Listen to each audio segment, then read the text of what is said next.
पर तीन प्रश्न उत्पन्न होते हैं। पहला,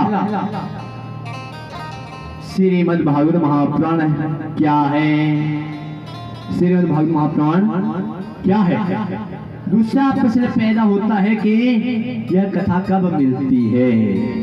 यह कथा कब मिलती है?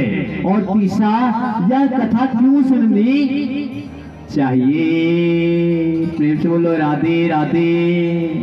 आपके मन में भी तीन प्रश्न आए होंगे कि श्रीमद् भागवत महापुराण है क्या? तो बोला परमहंसों की संहिता है। परमहंसों की संहिता है। परमहंस किसे कहते हैं? विद्वान, संत, मुनि, महात्मा।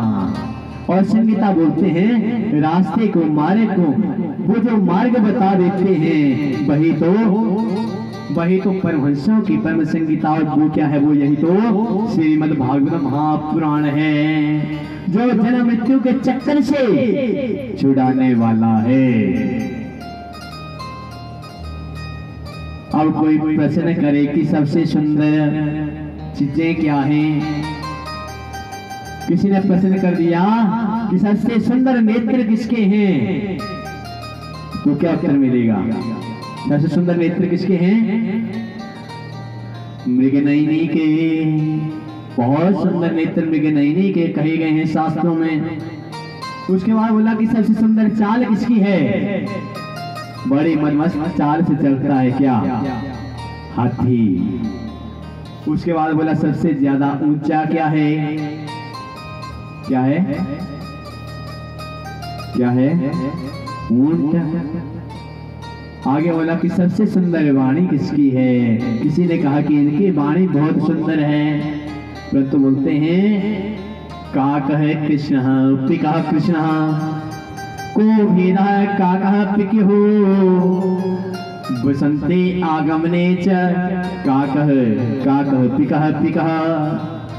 कौआ भी काला है और कोयल भी काली है, लेकिन बसंत ऋतु जब आती है तभी पता चलता है कि मीठी वाणी किसकी है। क्योंकि कौआ क्या करेगा?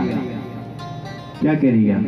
और कोयल पंचम स्वर में बहुत मधुर गूंज निकालेगी।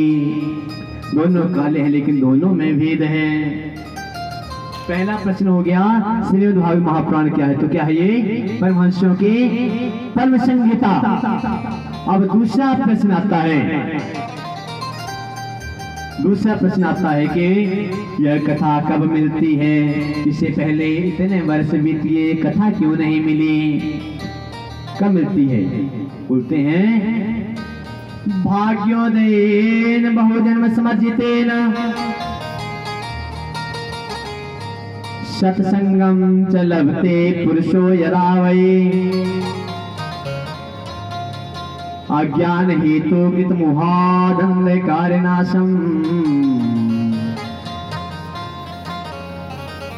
विधाय हि सा तदा उदयते विवेकः।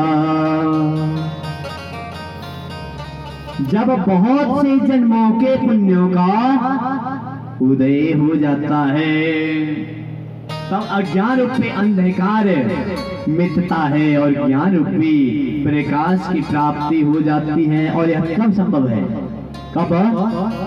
बिनु सत्संग विवेक न होई राम कृपा बिनु सुलभन सोई। श्री राम जय राम जय जय राम। श्री राम जय राम जय जय राम। बिना सत्संग के विवेक नहीं हो सकता, और जब तक विवेक नहीं होता तब तक ज्ञान की प्राप्ति नहीं हो सकती। इसलिए बहुत से जन्मों के जब पुण्यों का उदय हो जाता है तब जाकर के यह कथा सुनने को मिलती है। इसलिए क्या बोला? कर्मण्येवाधिकारस्ते मा फलेषु गताचन मां कर्म फल हेतु संगवस्तु कर्मणि। अरे तेरा कर्म करने मात्र में अधिकार है, तो फल की चिंता मत कर, क्योंकि फल की इच्छा करेगा तो तो तुम्हारे मनोरथ पूर्ण होने वाले नहीं, बस कर्म करता जा, कर्म करता जा। इसलिए दूसरा प्रश्न क्या हुआ कि यह कथा कब मिलती है? जब बहुत से जन्मों के पुण्यों का उदय हो जाता है। और तीसरा प्रश्न आया कि यह कथा श्रवण क्यों करनी चाहिए? आप सब क्यों बैठे हैं यहाँ सुनने के लिए? क्यों सुननी चाहिए? बोला जन्म मरण के बंधन से छूटने के लिए, काम क्रोध लोभ मोह अंधकार इनसे मुक्ति पाने के लिए। इस प्रकार जब सुनेगी तो क्या होगा?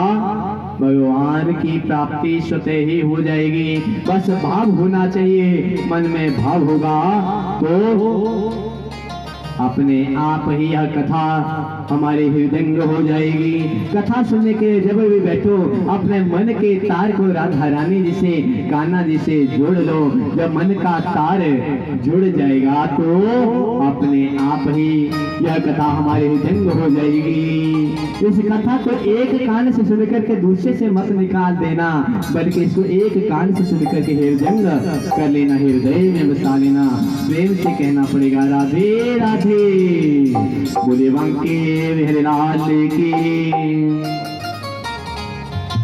बसा ले मन मंदिर में राम, बसा ले मन मंदिर में राम, बसा ले मन मंदिर में राम, बसा ले मन मंदिर में राम। बनेंगे तेरे बिगड़े